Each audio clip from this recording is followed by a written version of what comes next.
Are you curious from the title of this video? What do slow stitching and mornings have in common? Well, stick around in this video and I am going to share 7 ways that I found that slow stitching and mornings have a connection. So in this project today, I am going to show you this pattern that I've come up with after doing some research and putting different ideas that I found off of Pinterest. You can find lots of ideas. I was actually looking up quilting patterns. I didn't type in slow stitching, I just was looking for quilting patterns. And I'm working on my Slice of Life quilt, and that one has had a beginning. So this is what I started with. This was the first row, and then this is going to be the sashing, and then this is what I came up with for the second row. And so I'm going to try to do colors that might be blend well together.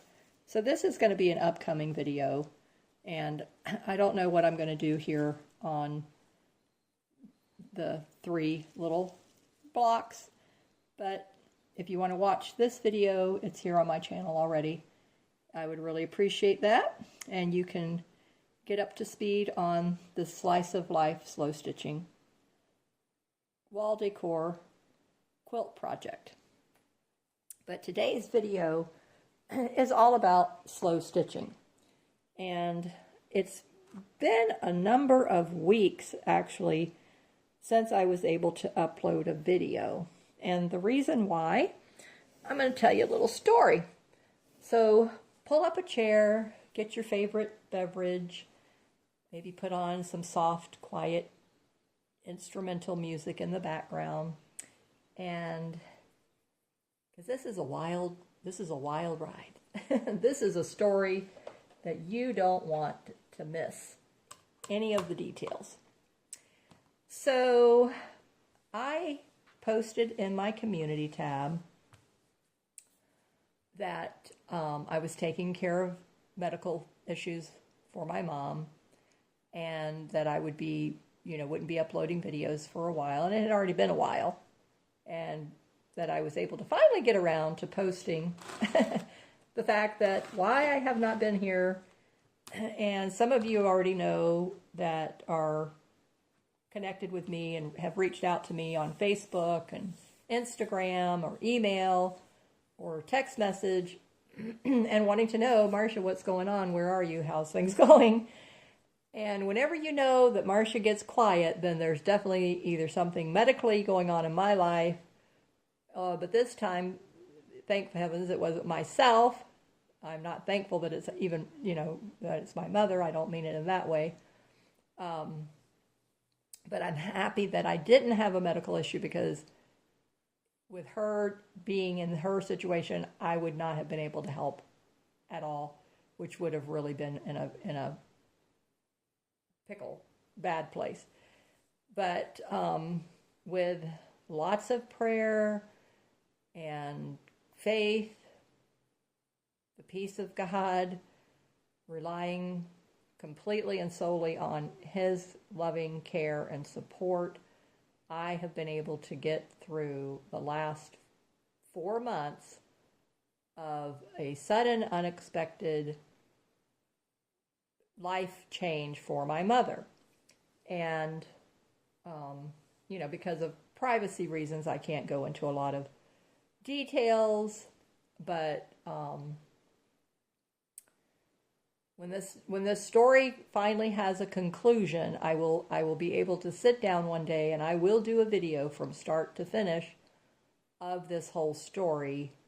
And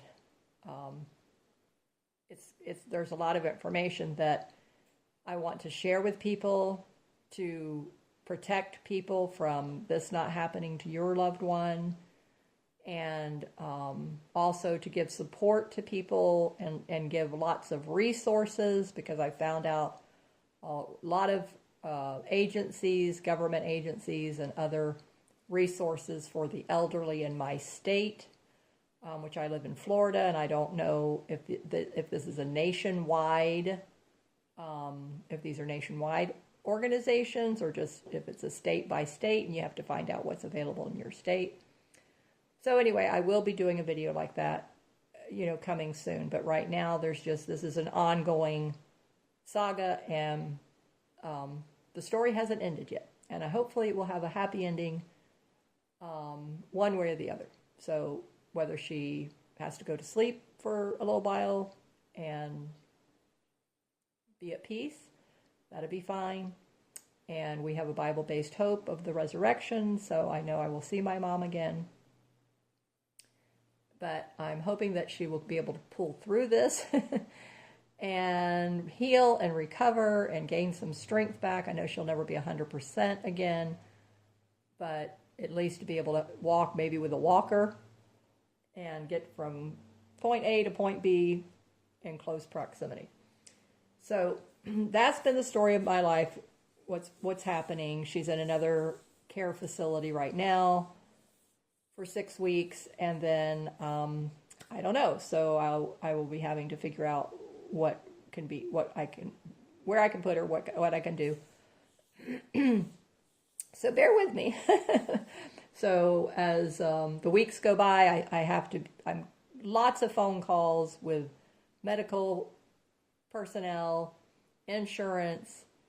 I mean, the home health teams. It's a lot. I mean, it is a lot. And it's like taking care of an 83-year-old baby. I mean, your roles truly do get reversed when you get an elderly parent who cannot do things for themselves anymore. And she has a power of attorney.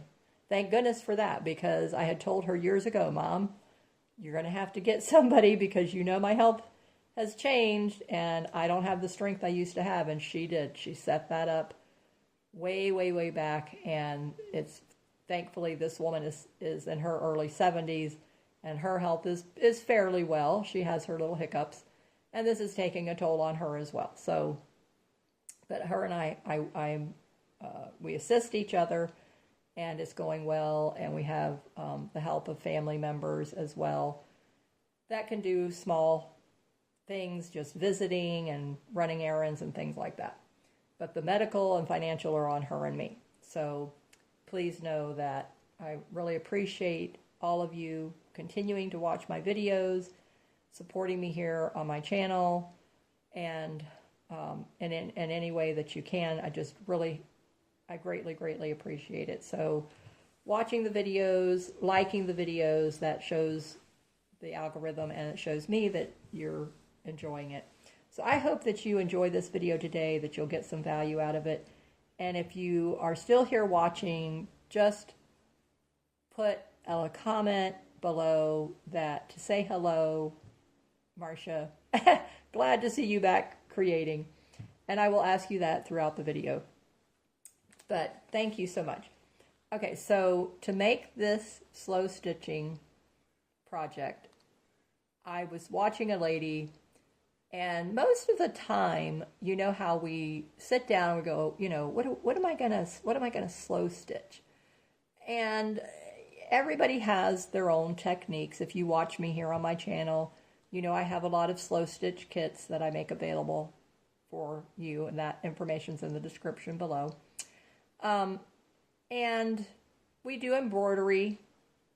We practice our embroidery stitches with our slow stitching. But slow stitching is not embroidery. It's just, obviously you need to know how to hand sew, hand stitch, and you're learning basic stitches, which you could just use basic back stitch, running stitch, straight stitch, and then if you wanted to add, and if you know embroidery or you want to learn embroidery, then you could add some decorative stitches, satin stitch, stem stitch, French knots, and woven wheel. There's just a plethora of different stitches that you could use to embellish your projects with. So now I want to show you how I came up with deciding, okay, all right, I'm going to use the cup of tea. So I have a teacup template. And then for the flowers, I was going to just draw out on cardstock and cut out the different flower shapes. But then I said, let me go through my fabric stash first and see if I have any fabric, which I knew I did, that had flowers. And if they were easy to be able to fussy cut out, then I said, let me start there. So you could do that in either way. You can just draw out your pattern and then draw them onto cardstock, freehand. If you have any die cuts, or if you happen to have a flower punch, then you could, use those and make it a lot easier than hand drawing them and cutting them out. Just die cut them. I'm sure, there's plenty of there's all sizes of dies. I really don't have larger flower die cuts. I don't have a flower punch. So that's where it was either going to be drawing them and cutting them or finding fabric and cutting them. So I went the fabric route first, and then this one here, I'm really happy with what I found.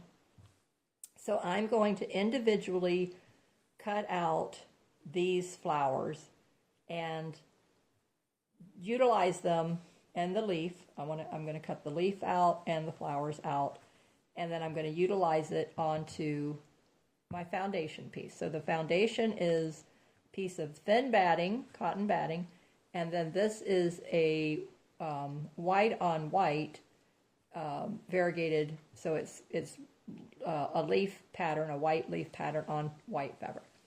And so I just went ahead and went with this because I had the most of this in stock, and my solid white I like to use for my customer orders for foundation pieces, so I didn't want to use up all of that fabric. And so this could have used an iron, but I said, okay, I'm not worried about it right now.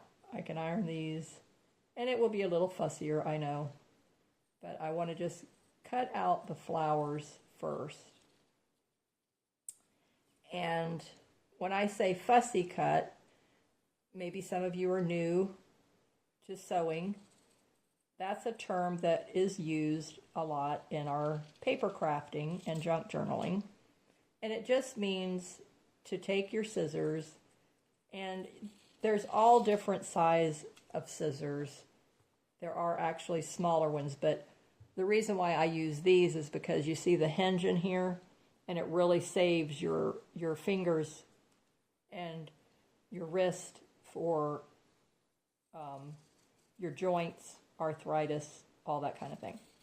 So I don't have a lot of hand strength anymore, and these scissors are a lifesaver. And they are the Fiskars brand, and there it is, Fiskars. They're $30.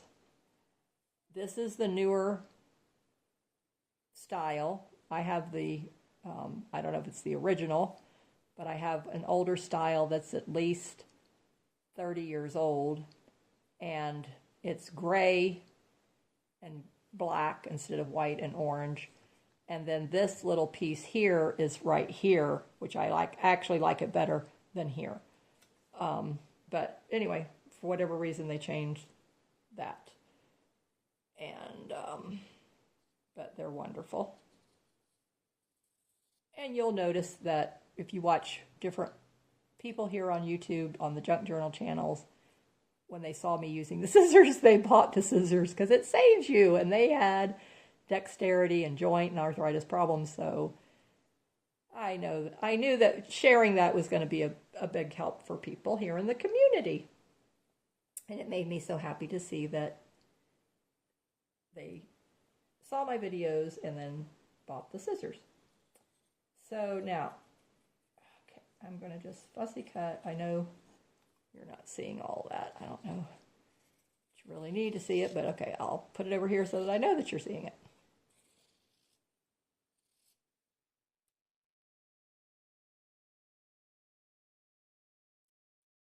I will be cutting out more of the white fabric around it, but right now I just want to basically get a base start going. Okay, would like to have one of these teal flowers. Let me go with this one over here. The other one, I kind of cut the petal off when I was cutting it out.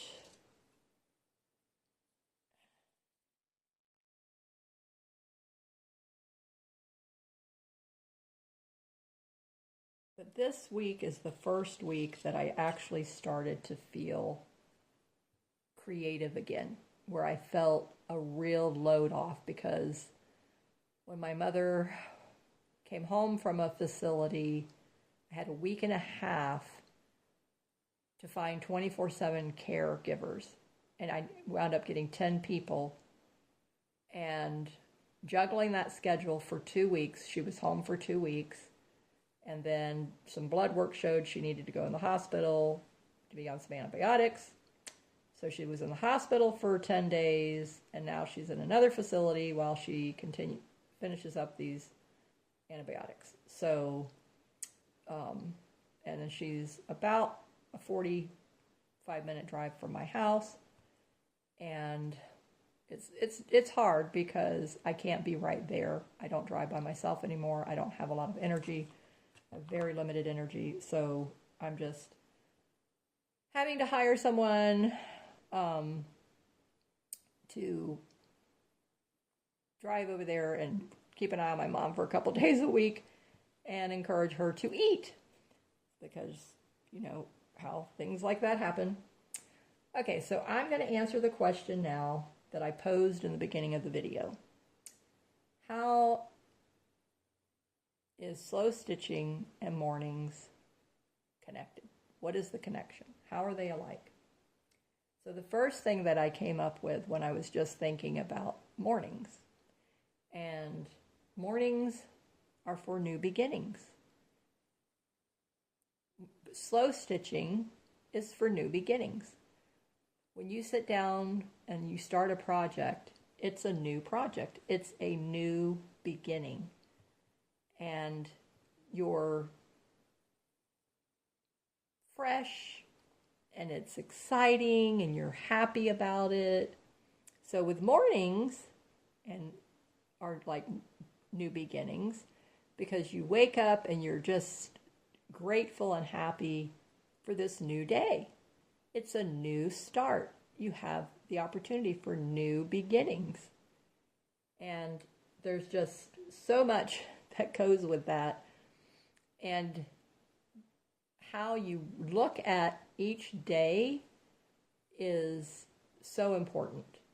And that is what I've been learning, is that through all of this that my mom's going through, and having to navigate and be a medical advocate for her, and make sure she's getting proper care, is a lot of work. But each day I have been trying to look at my life and look at the situation from an eye and a perspective of hope, and not negativity of, how did this happen? Everybody keeps asking me that. How did this happen? What happened? And it's like, you know what? It doesn't matter how this happened. We're here. This is what is. And so it's just a matter of making the best of what is. And so having the outlook of, we still have a new day. Each day is a new day. Don't carry the baggage of yesterday, and don't look back at the past of what you used to be able to do or how things used to be, because that robs you of the joy of experiencing what is here and now. And so right now, this is a new chapter of my mom's life and my life. But it doesn't have to be looked upon as being a bad thing. It can still be looked upon as being a good thing because she's still here. She's still alive. Yes, it's not the ideal situation, but it could be worse. So that's how I look at it. And I keep encouraging her every time I talk to her that mindset is what is going to help her to get well. And I was just I was just listening to a podcast called, the Growing Bolder. Mark Middleton was being interviewed by somebody on a podcast. I don't remember who the podcaster was. But I'm in Florida, and he's here in Florida, and he started this program called Growing Bolder. I think he said 20 years ago. And I remember listening to him when he first started. And that was about the time that I got the Lyme disease. And so prior to that, I would not have listened to a show like that. But I had a lot of time on my hands and was homebound. So it was like, okay, you start finding these kinds of programs. And because it was here in Florida and he was a newscaster, I forget what he did. I can't remember. Should have looked that up. Was he a sports or what did he do? I can't remember. Weather, but I don't know. Seems like it might have been sports, but and then for whatever reason, I can't remember the whole story why he started the show. And but I'm very glad that he did, because it has definitely been a highlight for everyone who listens to the show. It's a really, really good show. It's very encouraging. So I encourage you to look it up. It's called Growing Bolder with Mark Middleton. It's here in Florida. Okay. Now these flowers are making me wish I would have gotten my iron out. I may have to pause and go get the iron because I don't like them curling up on me. And so, what was the moral of that story? Okay, so the moral of that story telling you about that was mindset. Yes, that was what it was. Okay, so he said that research now has proven that contrary to what they try to make you believe by doing all these gazillion health tests on you, genetics are not what's going to kill you.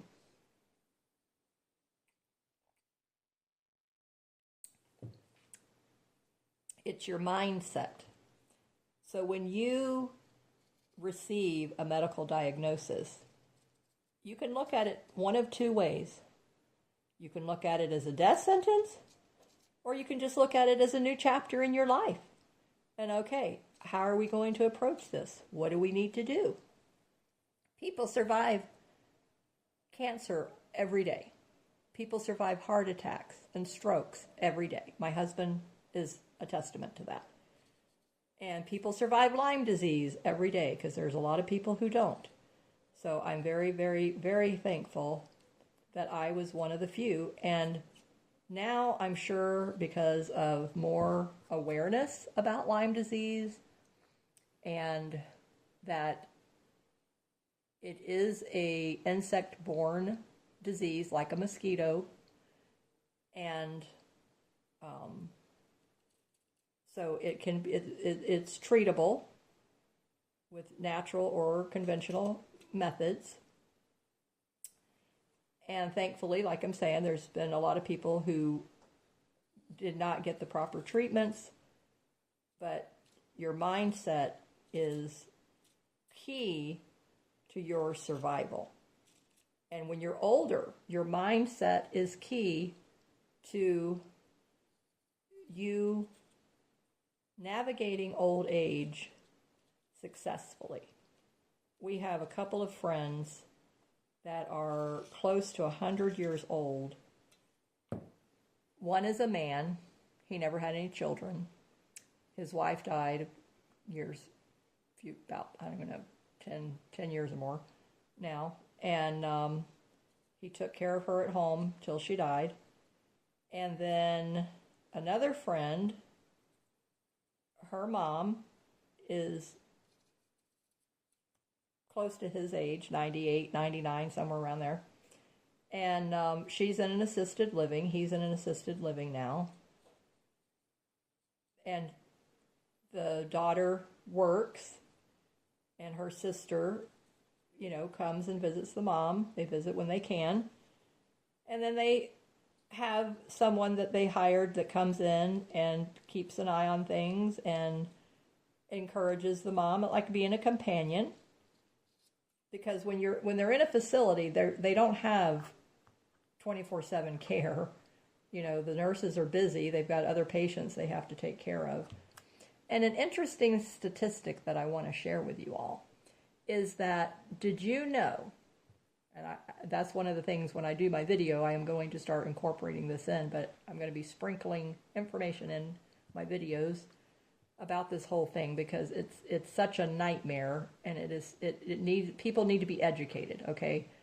I've done videos about Lyme disease, educating, but now I'm going to be incorporating in here to educate people about nursing homes and rehab centers, and you've got to be diligent and proactive. Do not assume that your loved one is going to get the good care that they're supposed to be getting. Do not assume anything when they go into those facilities. And you need to be checking them yourself for bed wounds and bruises and things of that nature. And you can ask, pull the covers back and look at your grandparents or parents or aunts or uncles or spouses, body, legs, arms, back, and, learn these things. Don't be afraid, and don't put it off on the staff to do it. You have rights, and you're able to do those things, and you need to do them for them. Okay, so I'm going to space this one here. I'm going by this here. So this is the two flowers here, is this here. And then I've got this flower, and then this one up here, and then these are smaller flowers. So I've got 1, 2, 3 smaller ones, and then a little cluster here of even smaller. So, but you definitely cannot leave it to them to be doing their job 100%. Things get overlooked, things get missed, and that's when things can go really bad. So, and if at all, keeping them in their own home or in your home is the best scenario. But like in my case, I don't have the energy and the strength to take care of my mom here in my home. So that's why we had to pay for care in her home, but that's very expensive. So then finding someone who can live in, and then obviously that you can trust, is very important. And then you can pay a set fee, and it's much cheaper than the hourly rate. But of course they have to be skilled, knowledgeable, all of that. So you got to do your homework. So it's a lot of work, a lot of work. And there's so many variables, because like I had somebody that was interested in living, and that had the living with my mom, and then she had the experience, but she had a cat, and my mom's allergic to cats, I'm allergic to cats, so no pets. So when I put the information out, they needed to speak English, because I ran into that, and then obviously non-smoker, and so, I mean, there's just so many things that you learn. It's a learning process as you go. You're learning as you go is what I'm also finding out. So,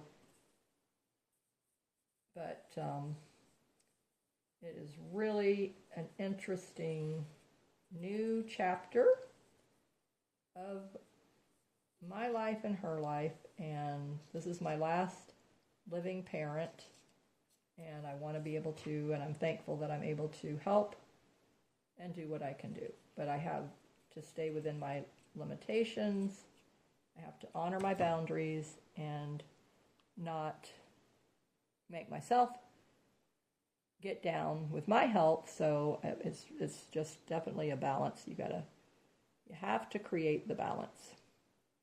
All right, so I'm just looking here and seeing where do I like the leaf. And it may change, you know, where I've got them. It may change. Okay, so I like it like that.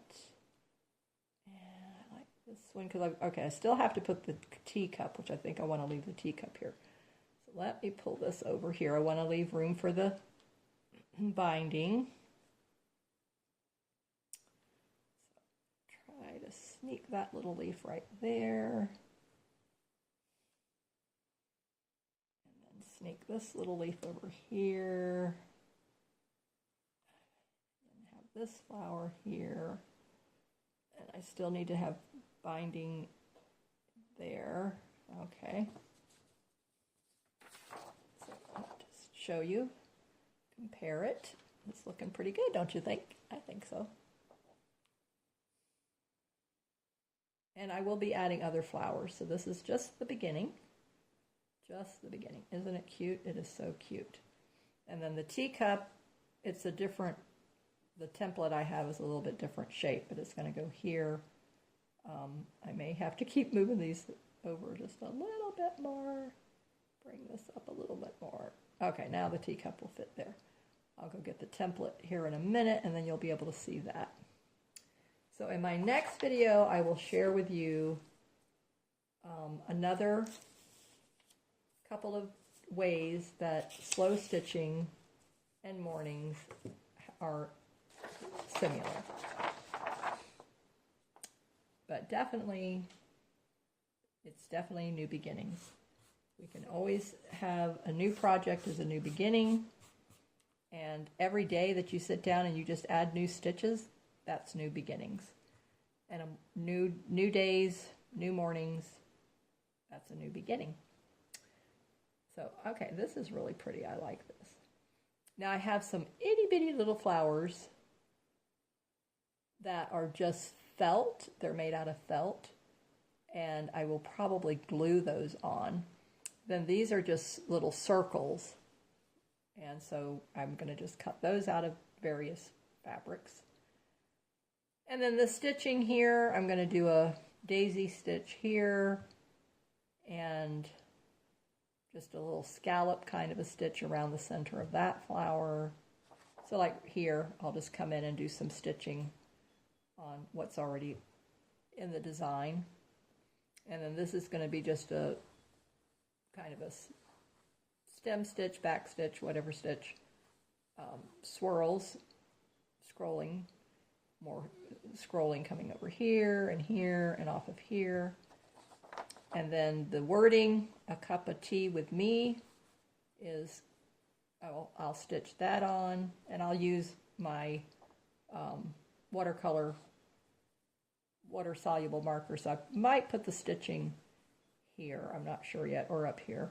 I'll see where I'm going to put it. And then the teacup, and then I'm going to put a flower and then a heart with a satin stitch in the center. So isn't that pretty? Okay, so this is part 1 of this series now of how slow stitching and mornings are similar. And thank you for being here with me today. I'm going to end the video here so that you can get your project out and get it going.